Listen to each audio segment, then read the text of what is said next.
unang kailangan nating salita ng Diyos, yung tayo'y mapagpakumbabang loob.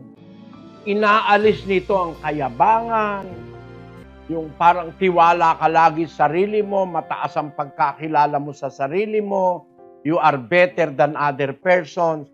Ang unang-unang aral ni Kristong sinabi, sa karamihan ng kanyang mga alagad na nagkakatipon, mapapalad ang mapagpakumbabang loob, kanila ang kaharian ng langit. Isang paraan para makarating tayo sa langit, matuto tayo ng pagpapakumbabang loob. Aalisin natin ang pride, aalisin natin ang kataasan ng kaisipan, aalisin natin ang kayabangan, aalisin natin yung pagpaparangalan. Meron kasing mga tao, mayabang, tiwala sa sarili.